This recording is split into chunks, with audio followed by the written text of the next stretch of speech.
Hello friends, आज हम देख रहे हैं कि पॉलिनोमियल्स को अगर हम प्लॉट करते हैं ग्राफ पे तो क्या होता है, किस टाइप का पॉलिनोमियल कैसा बनता है, कौन सा पॉलिनोमियल किस डायरेक्शन में जाएगा, पॉलिनोमियल कितने अलग अलग टाइप के हम ड्रॉ कर सकते हैं।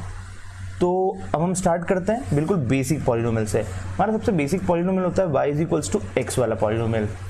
तो जैसे कि हम देख रहे हैं y इक्वल्स टू एक्स वाला पॉलिनोमियल हमारा सिंपल है, जितनी वैल्यू x की रहेगी वही वैल्यू y की रहेगी और उसी अकॉर्डिंग उसी प्रिंसिपल पे ये काम करेगा कि जितना हम चेंज कर रहे हैं x में उतना ही चेंज आएगा y में। तो ये देखो यहाँ पे हमारा ये x की वैल्यू और y की वैल्यू सेम है, दैट इज़ 1। अब इस लाइन के ऊपर किसी भी डायरेक्शन में चले जाओ और कोई से भी पॉइंट पे ऑब्जर्व करो, आपको x की वैल्यू और y की वैल्यू सेम ही मिलेगी। क्यों? क्योंकि ये हमारी इक्वेशन में डिफाइन है ना, x should be equals to y। Simple. देखो जैसे y इज इक्वल्स टू 2 के लिए x की value 2, sorry y is equals to -2 के लिए x की वैल्यू -2, या हम कहें कि x की वैल्यू -2 के लिए y की वैल्यू -2। सिमिलरली अगर हम किसी भी पॉइंट पे देखें तो ये दोनों वैल्यूज सेम ही रहेगी। अब इसमें चेंज करते हैं हम। चेंज ये करते हैं कि अभी तक x था हमारा नेगेटिव, आपने इसका डायरेक्शन देखा, इसका डायरेक्शन क्या है, इसका डायरेक्शन है ये upwards, left to right upwards. मतलब ये जो हमारा एंगल है ये अभी 45 डिग्री का है, ठीक है। अब हम इसको चेंज कर देते हैं। चेंज करेंगे तो क्या होगा, इसमें नेगेटिव साइन डाल देते हैं। नेगेटिव साइन डालने से ये हुआ कि अब ये लाइन की डायरेक्शन पूरी चेंज हो गई। अब ये अगर हम बात करें लेफ्ट टू राइट तो ये डाउनवर्ड्स हो गई है, लेफ्ट टू राइट डाउनवर्ड्स हो गई है। तो लेफ्ट टू राइट डाउनवर्ड्स क्यों हुई है, तो इसका हम कंसेप्ट समझते हैं। y is equals to M X plus C हमारी लाइन की बेसिक इक्वेशन होती है और ये m होता है हमारा स्लोप, और ये m स्लोप को हम टेन थीटा से कैलकुलेट करते हैं। और in this case tan theta जो है वो डेफिनेटली जो भी वैल्यू है, टेन थीटा की जो भी वैल्यू है, but here theta is greater than 90 degree. यहाँ पे हम देख रहे हैं कि थीटा जो है वो 90 डिग्री से बड़ा है, मतलब जब भी हमारा x नेगेटिव होगा तब ये लाइन हमेशा किस डायरेक्शन में जाएगी, ये ऐसे जाएगी। या हम बोले कि ये लेफ्ट टू राइट डाउनवर्ड्स जाएगी, ठीक है। क्यों? क्योंकि यहाँ पे जो थीटा की वैल्यू है वो 90 डिग्री से बड़ी होगी। तो इसके पहले वाले केस में क्या था, इसके पहले वाले मतलब y is equals to x वाले केस में ये थीटा की वैल्यू जो थी वो लेस देन 90 डिग्री थी। थीटा जो था वो लेस देन 90 डिग्री था। ये देखो यहाँ पे। और ये एंगल क्या है, ये बेसिकली एंगल क्या है इसके बारे में हम डिस्कस कर लेते हैं। ये एंगल हमारा कोई भी लाइन का एक्स एक्सिस से बनाया हुआ एंगल होता है। ये एक्स एक्सिस से कितने डिग्री का एंगल बना रही है, वही एंगल होता है हमारा स्लोप, इस लाइन का स्लोप होता है, ठीक है। जैसे ये इस टाइप की लाइन थी, अगर हम बात करें इस टाइप की लाइन की तो ये इसका स्लोप हो गया। तो हमेशा एक्स एक्सिस की पॉजिटिव डायरेक्शन से मेजर किया हुआ जो एंगल होता है वही हमारा स्लोप कहलाता है, ठीक है। ये हमने स्लोप के बारे में पढ़ लिया। अब हम इसको चेंज करते हैं, इस लाइन की इक्वेशन को चेंज करते हैं। अब इसमें सिर्फ चेंज इतना सा कर रहे हैं कि हम इसके अंदर एक्स का कोफिशिएंट कुछ डाल देते हैं। एक्स का कोफिशिएंट हमने डाला 2, तो अब ये कैसे मूव करेगी, तो x के कुछ भी वैल्यू के लिए y डबल हो जाएगा। सपोज करें हमने x की वैल्यू ली है 1, x की वैल्यू अगर मैं 1 लेता हूँ तो यहाँ पे y की वैल्यू क्या हो जाएगी 2, x की वैल्यू 2 के लिए y की वैल्यू हो जाएगी 4। मतलब अब हमारा y कैसा मूव कर रहा है, y मूव कर रहा है डबल ऑफ दी x। हम इसमें अब चेंज करते हैं और इसको हमारे सिंपल फॉर्म में लेके आते हैं। कौन से फॉर्म में, ax plus B Y is equals to C के फॉर्म में लेके आते हैं।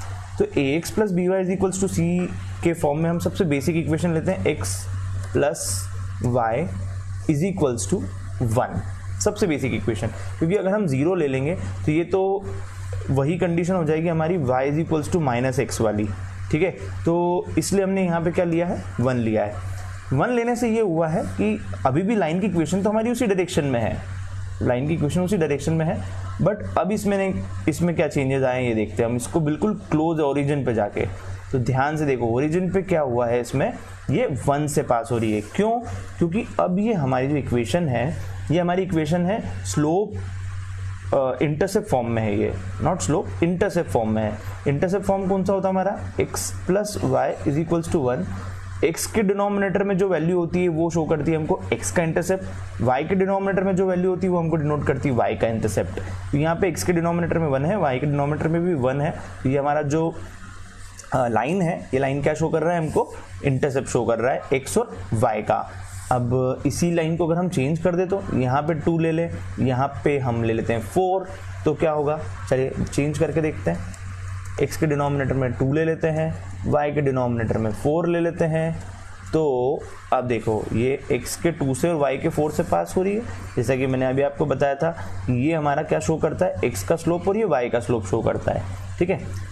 अब और चेंजेस करके देखते हैं इसके अंदर। अब देखो मैं एक चेंज के बारे में आपको बताता हूँ जो बहुत इंपॉर्टेंट है।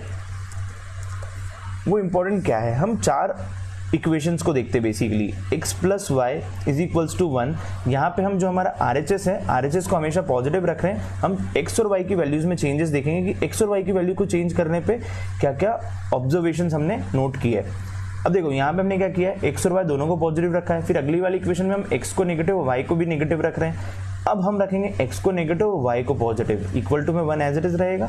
लास्ट में हम देखेंगे कि x को पॉजिटिव और y को नेगेटिव रखने से वैल्यू हमारी जो लाइन की इक्वेशन है उसमें क्या चेंज आता है। ये मैं इसलिए बता रहा हूँ आप लोगों को क्योंकि जब आप 10th क्लास में होते हैं तो आपके पास में अलग अलग टाइप की इक्वेशंस आएगी। तो जब आप इक्वेशंस को सॉल्व करोगे तो जो भी आपकी इक्वेशन बने, इसके डायरेक्शन से आप ये चेक कर सकते हैं कि आपने इक्वेशन जो बनाई है वो सही बनाई है या नहीं बनाई है। ये भी तरीका होता है उसको चेक करने का, एक रफ वे हम बोल सकते हैं, ठीक है। अब देखो जैसे कि हम यहाँ पे देख रहे हैं कि हमारी जो x और y दोनों है वो क्या है, दोनों ही क्या है, x और y दोनों ही पॉजिटिव है। अब जब x और y दोनों ही पॉजिटिव है तो हमारा जो डायरेक्शन है वो क्या है, left to right downwards, left to right downwards. लेकिन अगर हम दोनों को ही नेगेटिव बना दे तो,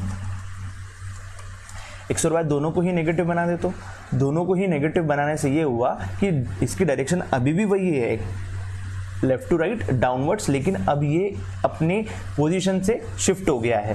शिफ्ट कैसे हो गया, देखो हमारी जो पुरानी इक्वेशन थी वो थी x plus y is equals to 1, यही हमारी इक्वेशन थी। तो ये पहले जा रही थी 1,1 से, लेकिन अब ये पास हो रही है -1,-1 से, और वही बात, इनकी डायरेक्शन सेम ही रहेगी दोनों की, ठीक है। अब हम आ जाते हैं, अभी हमने ऑब्जर्व करी फर्स्ट और सेकंड वाली इक्वेशन। अब हम ऑब्जर्व करते हैं हमारी थर्ड वाली इक्वेशन जहां पे x नेगेटिव और y पॉजिटिव है, ठीक है। तो अब हम ले लेते हैं -x plus y is equals to 1। तो इसको ऑब्जर्व कर लेते हैं हम जरा। अब ये देखो इसका डायरेक्शन हो गया चेंज, अब ये लेफ्ट टू राइट अपवर्ड्स जा रही है, लेफ्ट टू राइट अपवर्ड्स जा रही है और किसी भी पॉइंट से पास हो रही हो, ठीक है। वो हम जब इसके कोफिशिएंट्स को चेंज करेंगे, x और y के कोफिशिएंट्स को चेंज करेंगे तो इसका जो पॉइंट है वो भी चेंज होते जाएगा, नॉट अ बिग डील। तो ये हो गई हमारी थर्ड वाली इक्वेशन कि इसका डायरेक्शन अब क्या हो गया है, लेफ्ट टू राइट अपवर्ड्स हो गया है, ठीक है। व्हाट विल हैपन अगर हम चेंज करें इसकी इक्वेशन को और इसमें हम x को पॉजिटिव रखते हैं और y को नेगेटिव कर देते हैं, ठीक है। y negative is equals to 1। Yes, यहाँ पे भी वही डायरेक्शन है, डायरेक्शन वही है लेफ्ट टू राइट अपवर्ड्स, इसकी भी डायरेक्शन वही है जो ऊपर वाली की थी, left to right upwards. But अब इसमें चेंज क्या आ गया है, ये पास हो रही है -1 और 1, इस वाले पॉइंट से पास हो रही है। देखो ये हमारी थी -x प्लस वाई वाली लाइन जो कि x के -1 से जा रही थी, y के +1 से जा रही थी। ये है हमारी x minus y is equals to 1 वाली लाइन जो x के +1 से और y के -1 से जा रही है। और अगर हम इन चारों को क्लोजली ऑब्जर्व करें तो ये हमारी वो इक्वेशंस है जो हमने ड्रॉ करी है। इसमें से ये जो रेड और ब्लैक वाली लाइन है ये हमारी कौन सी लाइन है, इसमें दोनों पॉजिटिव या दोनों नेगेटिव नंबर्स थे। और जो ब्लू, डार्क ब्लू और लाइट ब्लू वाली लाइन है ये हमारी क्या शो कर रही है, ये शो कर रही है कि कौन सी लाइन ये एक नेगेटिव और एक पॉजिटिव वाली लाइन है, ठीक है। तो ये हमने 4 चीज़ें ऑब्जर्व की कि कैसे पॉजिटिव और नेगेटिव साइन इफेक्ट करते हैं हमारी लाइन के डायरेक्शन को, ठीक है। यहाँ पे एक चीज़ ध्यान रखना कि जो 1 है वो 1 हमेशा पॉजिटिव, ये जो आपका जो एक साइड है RHS का उसको आप हमेशा पॉजिटिव रखना, तो आपका ये ऑब्जर्वेशन इजीली आपको समझ में आ जाएगा, ठीक है। अब हम मूव करते हैं हमारी अगली इक्वेशन की तरफ। अगली इक्वेशन हमें क्या बताएगी, तो अगली इक्वेशन हम ये चेक करने के लिए अब हम चेंज कर रहे हैं हमारी इक्वेशन को और यहाँ पे हम डाल रहे हैं कुछ कोफिशिएंट्स, x और y के कुछ कोफिशिएंट्स डाल रहे हैं। तो सपोज करो 2x plus 2x plus 3y is equals to 1 ले लिया हमने, ठीक है। 2x plus 3y is equals to 1। अब मैं आपको इसमें एक और चीज़ बताता हूँ। जैसे जैसे आप x की वैल्यू को इंक्रीज करते जाओगे वैसे वैसे आपकी जो लाइन है वो towards the origin x axis पे टूवर्ड्स दी ओरिजिन शिफ्ट होती जाएगी। ठीक है, चलिए हम इस चीज को भी करके देख लेते हैं। जैसे अगर सपोज करो अभी इसकी वैल्यू है 1, तो ये x के 1 से पास हो रही है 1 के पास से। अब हम इसकी वैल्यू रखते हैं 2, तो देखते हैं क्या चेंज आता है इसके अंदर। 2 रखने से ये x की तरफ ओरिजिन पे शिफ्ट हो गई है, x के ओरिजिन की तरफ शिफ्ट होती जा रही है x एक्सिस पे। अब हम इसके अंदर और बड़ी वैल्यू पुट करते हैं 5, तो देखो ये और ज्यादा टिल्ट हो गई है और ज्यादा x की तरफ शिफ्ट होती जा रही है। सिमिलरली और इंक्रीज करते हैं हम इसकी वैल्यू और इंक्रीज करते हैं। सपोज करो 10 पुट करी हमने, ये और ज्यादा शिफ्ट हो गई है। What if we will put 100, ये बिल्कुल करीब करीब x एक्सिस की तरफ ओरिजिन पे शिफ्ट हो जाएगी। हालांकि ओरिजिन पे शिफ्ट हो तो जाएगी लेकिन ओरिजिन को टच अभी भी नहीं करेगी। ये देखो ये ओरिजिन पे अभी भी टच नहीं कर रही है, इसमें गैप है। ठीक है, यही केस होता है हमारा, सेम केस होता है हमारा y एक्सिस के लिए भी। अगर मैं y में भी चेंजेस करूं तो y की भी जो पॉइंट्स हैं वो क्या होंगे, y की भी जो ये लाइन है ये टूवर्ड्स दी ओरिजिन शिफ्ट होती जाएगी। देखो 2 पुट किया ये और ओरिजिन की तरफ आई, मैंने 5 पुट किया तो ये और ज़्यादा ओरिजिन की तरफ आई, 10 पुट किया और ज़्यादा ओरिजिन की तरफ शिफ्ट हो गई। अगर मैं 100 पुट कर देता हूँ तो ये बिल्कुल करीब करीब ओरिजिन की तरफ शिफ्ट हो जाएगी। अगेन यस, ये ओरिजिन की तरफ शिफ्ट हो जाएगी। ओरिजिन पे अभी भी टच नहीं कर रही है, ये ओरिजिन पे टच नहीं कर रही है। सिर्फ एक ही रीज़न है इसका, क्योंकि हमारे पास में एक c है। हमारी जो इक्वेशन हमने ड्रॉ की हुई है ये हमारे किस फॉर्म में है, ये है y = mx प्लस c के फॉर्म में, और ये c होता है कांस्टेंट। जब तक ये कांस्टेंट यहाँ पे रहेगा, इस कांस्टेंट की अदर देन 0 कोई भी वैल्यू रहेगी, चाहे वो पॉजिटिव हो चाहे नेगेटिव हो, तब तक ये ओरिजिन से पास नहीं होगा। इस चीज़ का ध्यान रखें आप लोग। आज के वीडियो में बस इतना ही। अगले वीडियो में हम कोशिश करेंगे कि आपको क्वाड्रेटिक इक्वेशंस के बारे में बताएं, पॉलिनोमियल्स के बारे में समझाएं, या लीनियर इक्वेशन 2 वेरिएबल को कैसे ग्राफ पे प्लॉट करते हैं, क्या क्या कंडीशंस रहती है उसके बारे में डिस्कस करेंगे। तो थैंक यू सो मच। हमारे चैनल को लाइक कीजिए, सब्सक्राइब कीजिए। आज के लिए बस इतना ही, धन्यवाद।